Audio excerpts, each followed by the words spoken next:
नमस्कार साथियों, एक बार पुनः आपका थार क्लासेस जनाओ में हार्दिक स्वागत और अभिनंदन। आज हम पढ़ेंगे विद्युत धारा। क्या पढ़ेंगे? अपन ने पिछले कक्षा में पढ़ा था लेकिन वो पूरा नहीं हो पाया था, तो आज पुनः हम विद्युत धारा पढ़ेंगे। उससे पहले मैं आपको इसकी रूपरेखा बता देता हूं कि आज हम इसमें क्या क्या पढ़ने वाले हैं। तो एक तो हम पढ़ने वाले हैं विद्युत धारा मापते किससे हैं। तो विद्युत धारा का मापन, यानी किस उपकरण द्वारा विद्युत धारा को मापा जाता है, विद्युत धारा का मापन पढ़ेंगे। फिर हम विभव व विभवांतर पढ़ेंगे और ओम का नियम। ये तीन चीजें आज इस वीडियो के अंतर्गत हम पढ़ेंगे और जो बाकी रह जाएगा वो अपन नेक्स्ट क्लास के अंदर और पढ़ लेंगे। अब सबसे पहले आया है विद्युत का मापन, विद्युत धारा का मापन। तो विद्युत धारा को मापने के लिए एक उपकरण काम में लिया जाता है, वो लिया जाता है अमीटर। कौन सा लिया जाता है? अमीटर। अमीटर उपकरण काम में लिया जाता है और जो अमीटर उपकरण होता है उसका जो प्रतीक होता है वो इस प्रकार से होता है, एक और प्लस होता है, एक और माइनस होता है। और ये इसका जो संयोजन होता है वो संयोजन होता है श्रेणी क्रम में। किस क्रम में होता है? श्रेणी क्रम में संयोजन होता है, ये याद रखना है। श्रेणी क्रम संयोजन में इसको संयोजित किया जाता है। और सबसे पहले यही पूछा जाएगा कि विद्युत धारा का मापन किस उपकरण द्वारा किया जाता है, तो आपको कहना है अमीटर द्वारा। किसके द्वारा किया जाता है? अमीटर के द्वारा। और यह संयोजन किस प्रकार से परिपथ में संयोजित किया जाता है, तो आपको लिखना है श्रेणी क्रम में संयोजित किया जाता है। तो ये अपन ने अभी पढ़ लिया था विद्युत धारा का मापन। अब अपन इक्वेशन कर लेते हैं कि एक कूलाम आवेशों में, क्वेश्चन है एक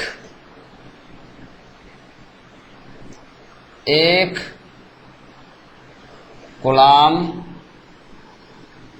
आवेशों में इलेक्ट्रॉनों की संख्या, इलेक्ट्रॉनों की संख्या कितनी होती? इस प्रकार का क्वेश्चन पूछा जा सकता है आपको, तो हम इसको पढ़ेंगे कितनी होती। तो इसके लिए अपना एक फॉर्मूला रहता है, वो रहता है Q बराबर NE। और यहाँ पर Q क्या है? Q तो आवेश है। Q क्या है? आवेश है। N यहाँ पर इलेक्ट्रॉनों की संख्या, N क्या है? इलेक्ट्रॉनों की संख्या। और E क्या है? E यहाँ पर इलेक्ट्रॉन पर आवेश है। क्या है? इलेक्ट्रॉन पर आवेश। मैं बता देता हूं, यहां या जहां या यहां कर दूं, यहां Q बराबर, Q का मतलब यहां है आवेश। क्या है? आवेश। N का मतलब है इलेक्ट्रॉनों की संख्या। N का मतलब क्या है? इलेक्ट्रॉनों की संख्या। और E का मतलब यहां पर क्या है? इलेक्ट्रॉन पर उपस्थित आवेश। इलेक्ट्रॉन पर उपस्थित आवेश। ठीक है, ये चीजें यहां पर है। तो अब देखो आप, और दिया गया है Q बराबर, आवेशों की संख्या कितनी है? एक कूलाम। कितनी दी है? C कूलाम का प्रतीक है, यानी एक कूलाम आवेशों की संख्या में दी गई है। N ज्ञात करना है। ज्ञात क्या करना है? N ज्ञात करना है। और E इलेक्ट्रॉन पर आवेश जो होता है वो फिक्स होता है, और इलेक्ट्रॉन पर जो आवेश होता है वो होता है 1.6 × 10⁻⁻19 कूलाम। ये इलेक्ट्रॉन पर आवेश होता है जो कि फिक्स होता है। तो मैं इसको यहां कर देता हूं। अब आप ध्यान दें, तो ये तो Q बराबर NE है, अपने को ज्ञात N करना है, तो N को बाहर ले लेना है। N को जब बाहर ले लोगे तो जो फॉर्मूला हो जाएगा वो हो जाएगा Q/E। क्या हो जाएगा Q बटे E, और Q का मान यहाँ कितना दिया गया है, Q का मान यहाँ 1 दिया गया है और E का मान कितना दिया गया है 1.6 इंटू 10 की घात माइनस 19 कूलम। अब आप देख सकते हैं कि जो ये माइनस की घातांक है ये ऊपर जाएगी तो क्या हो जाएगी प्लस, तो ऊपर हो जाएगा 1 इंटू 10 की घात माइनस 19 बटे 1.6। अब इस पॉइंट को जब हटाओगे, इस पॉइंट को सॉरी ये ऊपर जो घात जाएगी ये प्लस हो जाएगी, माइनस नहीं रहेगी, ऊपर घातांक जाकर के क्या हो जाएगी प्लस हो जाएगी, माइनस नहीं रहेगी। और अब जब आप इसका भाग दोगे ऊपर तो उत्तर आ जाएगा आपका 6.25 इंटू 10 की घात 18, और तो एक कूलम आवेश में इलेक्ट्रॉनों की संख्या कितनी होती है, ये होती है 6.25 इंटू 10 की घात 18, या इसको जो इलेक्ट्रॉनों की संख्या होती है या प्रोटॉनों की संख्या होती है इसे हमेशा पूर्णांकों में लिखा जाता है, यानी पॉइंटों में नहीं लिखा जाता है। तो ये आपके ऑप्शन में ये हो सकता है 6 इंटू 10 की घात 18, तो ये भी राइट रहेगा। एक कूलम आवेश में इलेक्ट्रॉनों की संख्या कितनी होगी, तो आपको इस फॉर्मूले के माध्यम से ये आपको समझा दिया गया है, आप आराम से इसे समझ सकते हैं। अब अपन पढ़ेंगे विभव व विभवांतर। किसको पढ़ेंगे, विभव व विभवांतर को पढ़ेंगे। बहुत ही इजी टॉपिक है, आराम से इसे आप समझ सकते हैं, कोई प्रॉब्लम नहीं है। अब आप सबसे पहले अपन पढ़ेंगे विभवांतर। क्या पढ़ेंगे, विभवांतर। अब विभवांतर क्या होगा, कोई विद्युत क्षेत्र है, कोई जैसे कि ये कोई विद्युत क्षेत्र है और इस विद्युत क्षेत्र में दो बिंदु है, एक बिंदु A है और एक बिंदु B है, ये दो बिंदु है। अब इस विद्युत क्षेत्र में, यानी इस विद्युत क्षेत्र में एक बिंदु से दूसरे बिंदु तक आवेशों को ले जाने के लिए किया गया कार्य क्या कहलाएगा, किया गया कार्य विभवांतर कहलाएगा। तो इसकी परिभाषा हो जाएगी किसी विद्युत क्षेत्र में, किसी विद्युत क्षेत्र में एक बिंदु से दूसरे बिंदु तक आवेशों को ले जाने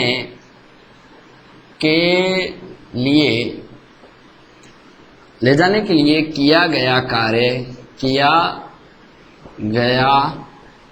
कार्य विभवांतर कहलाता है। क्या कहलाता है, विभवांतर कहलाता है। तो ये हो गई परिभाषा, बहुत ही इजी है। ये विद्युत क्षेत्र है, इस विद्युत क्षेत्र से कोई आवेश है, उस आवेश को इस बिंदु से उस बिंदु तक ले जाने के लिए जितना कार्य करना पड़ेगा उसको हम क्या कहेंगे, विभवांतर कहेंगे। अब विभवांतर VA to VB, यानी विभवांतर A से B तक ले जाने के लिए किया गया कार्य, तो कार्य बट्टे आवेश, कार्य बट्टे क्या हो जाएगा, आवेश। तो कार्य क्या किया जाता है, कार्य को परिभाषा प्रतीक है W, आवेश का है Q, तो विभवांतर का जो सूत्र हो जाएगा वो हो जाएगा W बट्टे Q। क्या हो जाएगा, W बट्टे Q। अब इसके मात्रक को जानते हैं कि इसका मात्रक क्या होता है विभवांतर का। तो W कार्य का मात्रक होता है जूल, कार्य का मात्रक क्या होता है जूल, और कूलम आवेश का मात्रक क्या होता है कूलम। तो इसका मात्रक जूल प्रति कूलम हो सकता है, या इसका मात्रक एक ये जो जूल प्रति कूलम हमें समझाया था वोल्ट ने, तो ये एक वैज्ञानिक नाम है, तो इसका वोल्ट के समान में इसका मात्रक क्या रखा गया है, वोल्ट रखा गया है। क्या रखा गया है, वोल्ट रखा गया है। अब सीधी परिभाषा आ जाती है एक वोल्ट विभवांतर की। किसकी परिभाषा आ जाती है, एक वोल्ट विभवांतर किसे कहते हैं। बहुत ही इजी बात है, यानी किसे कहते हैं इसकी परिभाषा हमें पूछ लेते हैं।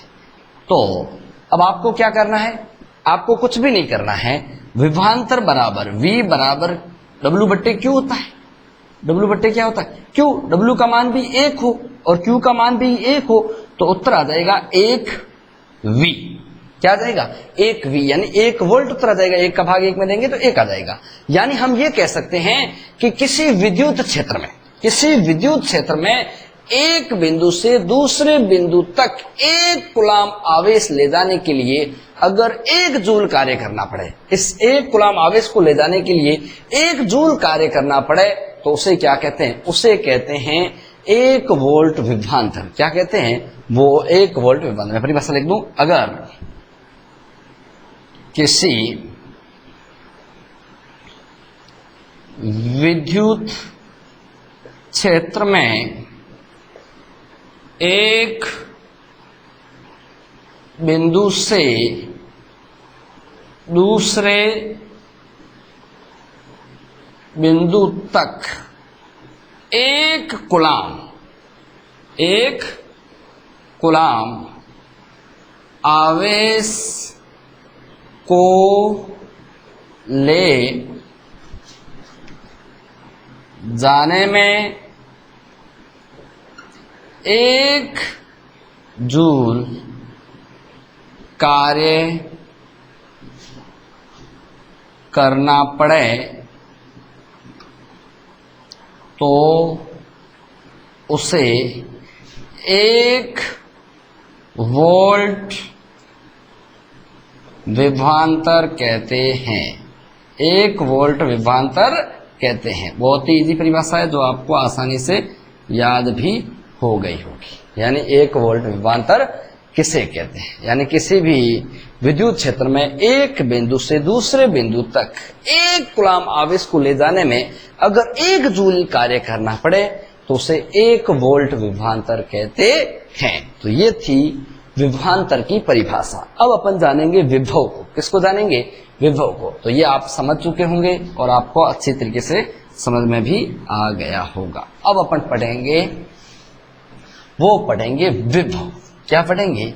विभव। और विभव और विभवांतर लगभग तो सेम है, लेकिन एक चीज का थोड़ा सा अंतर है। यानी विभवांतर में जो आवेश लेकर चले जाते हैं, आवेश जो जाते हैं वो एक विद्युत क्षेत्र में होता है। किसमें होता है? विद्युत क्षेत्र में होता है। अब लेकिन विभव में क्या होगा मैं आपको बता देता हूं। विभव में एक तो विद्युत क्षेत्र होगा, मान लीजिए A, और अब एक तो अनंत बिंदु होगा। क्या होगा? अनंत बिंदु। इस अनंत बिंदु से आवेशों को विद्युत क्षेत्र के किसी बिंदु तक, इस अनंत बिंदु से विद्युत क्षेत्र के किसी बिंदु तक आवेशों को ले जाने के लिए जो कार्य करना पड़ेगा उसको क्या कहेंगे? विभव। तो बस इतना ही अंतर है यहाँ पर। वहां पर दोनों बिंदु होंगे वो विद्युत क्षेत्र के अंतर्गत होंगे, लेकिन यहाँ पर एक अनंत बिंदु होगा और एक विद्युत क्षेत्र का बिंदु होगा। तो विभव, यानी विभव किसे कहेंगे? तो हम कहेंगे अगर किसी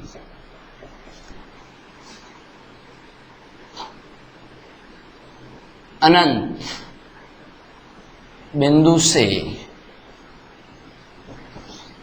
किसी अनंत बिंदु से विद्युत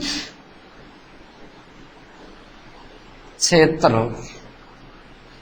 के एक बिंदु तक आवेशों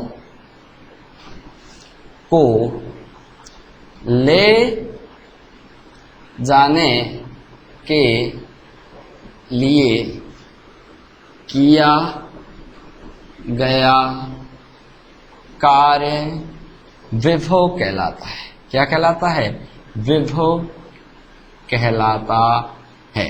तो अब आपको समझ में आ गया होगा कि विभव किसे कहते हैं। तो विभव में जो एक बिंदु होगा वो अनंत बिंदु होगा, और इस अनंत बिंदु से आवेशों को विद्युत क्षेत्र के किसी बिंदु तक लेकर के जाएंगे, और उस बिंदु तक ले जाने के लिए जो कार्य करना पड़ेगा उस कार्य करने को हम क्या कहेंगे?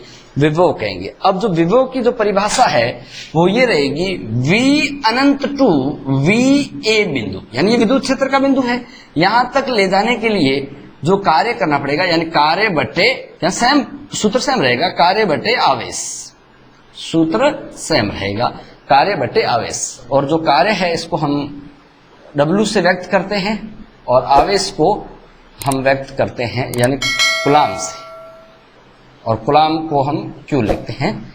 तो अब देखिए आप, इनका मात्रक क्या हो जाएगा, इसका मात्रक वही होगा जो विभवांतर का था, तो कार्य का मात्रक जूल होता है और आवेश का मात्रक कूलाम होता है। अब इसको वोल्ट कह सकते हो, क्या कह सकते हो, वोल्ट। यहां पर भी एक परिभाषा वो आ सकती है, कौन सी, कि एक वोल्ट विभव कैसे कहते हैं, और एक वोल्ट विभव और विभवांतर में ज्यादा अंतर नहीं है। अब विभव में क्या होगा, विभव में अनंत बिंदु होगा, और विभवांतर में क्या होगा, दोनों विद्युत क्षेत्र के बिंदु होंगे, मतलब ज्यादा कोई अंतर नहीं है, बस छोटी सी बात है, आपको याद रखनी है। अब देख लो, अब परिभाषा क्वेश्चन ये आएगा कि एक वोल्ट विभवांतर, सॉरी विभव किसे कहते हैं, विभव किसे कहते हैं। अब इसका उत्तर क्या रहेगा, उत्तर यही रहेगा कि हम क्या करें, V बराबर W बट्टे Q, W का मान भी कितना हो जाए 1 और Q का मान भी कितना हो जाए 1, तो उत्तर हो जाएगा 1V। तो हम इसको ये कहेंगे, अगर किसी अनंत बिंदु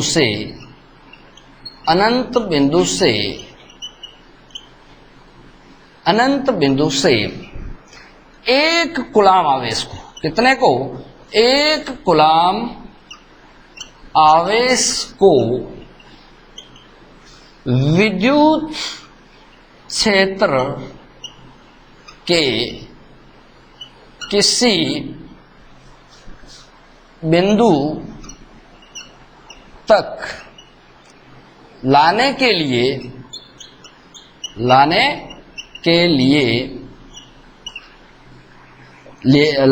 अगर 1 जूल कार्य करना पड़े, कितना, 1 जूल कार्य करना पड़े, तो उसे क्या कहते हैं, उसे 1 वोल्ट विभवांतर कहते हैं। 1 जूल कार्य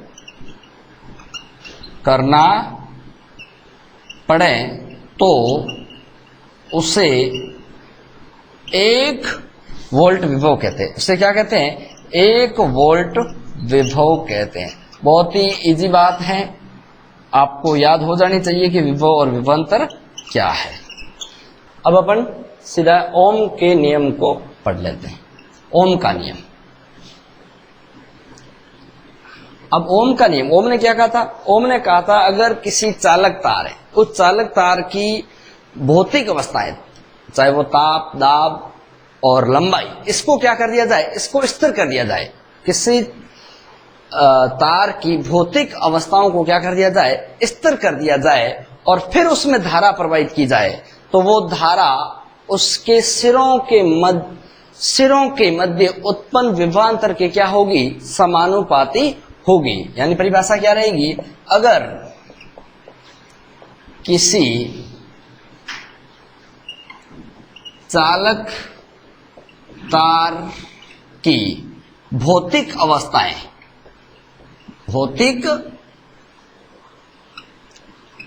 अवस्थाएं जैसे कि ताप, दाब, लंबाई को स्थिर कर दिया जाए, इनको क्या कर दिया जाए, स्थिर कर दिया जाए, तो उनके सिरों के मध्य उत्पन्न विभवांतर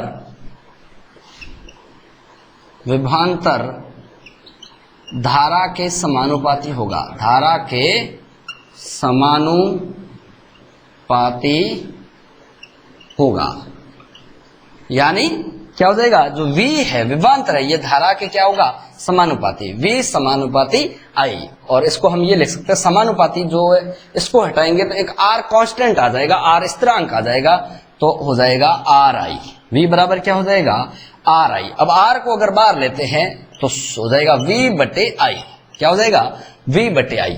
और V विभवांतर है, विभवांतर का मात्रक है वोल्ट, क्या है, वोल्ट। और I क्या है, I धारा है, और धारा का मात्रक होता है एम्पियर।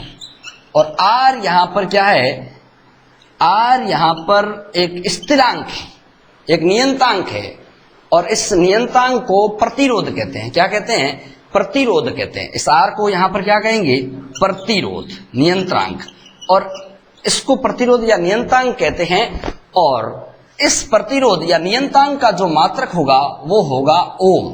क्या हो जाएगा, ओम। तो यहां पर एक बड़ी परिभाषा ये आ जाती है कि एक ओम प्रतिरोध किसे कहते हैं। सबसे बड़ी प्रश्न, यानी एक प्रश्न ऐसा पूछा जा सकता है कि एक ओम प्रतिरोध किसे कहते हैं, यानी बहुत इजी बात है। तो R बराबर क्या होता है, R बराबर होता है V बटे I, और V का मान कितना हो, 1, और I का मान भी कितना हो, 1, तो उत्तर कितना आएगा, 1 ओम। तो यानी सीधी बात है, अगर किसी चालक तार में 1 एम्पियर धारा प्रवाहित की जाए, कितनी की जाए, 1 एम्पियर धारा प्रवाहित की जाए, और तो उसके सिरों के मध्य उत्पन्न विभवांतर कितना होगा, 1 वोल्ट का होगा। कितना होगा, 1 वोल्ट का होगा। और इसे क्या कहते हैं, इसे कहते हैं 1 ओम प्रतिरोध। क्या कहते हैं, 1 ओम प्रतिरोध। मैं लिख देता हूं यहां पर, 1 ओम प्रतिरोध। अगर किसी चालक तार में 1 एम्पियर धारा प्रवाहित की जाए तो उनके सिरों के मध्य 1 वोल्ट विभवांतर उत्पन्न होगा। सिरों के मध्य 1 वोल्ट विभवांतर उत्पन्न होगा। इसे 1 ओम प्रतिरोध कहते हैं, 1 ओम प्रतिरोध कहते हैं। तो ये परिभाषा थी 1 ओम प्रतिरोध की। Thank you. आज के लिए इतना ही, बाकी अपन कल पढ़ेंगे नेक्स्ट वीडियो में।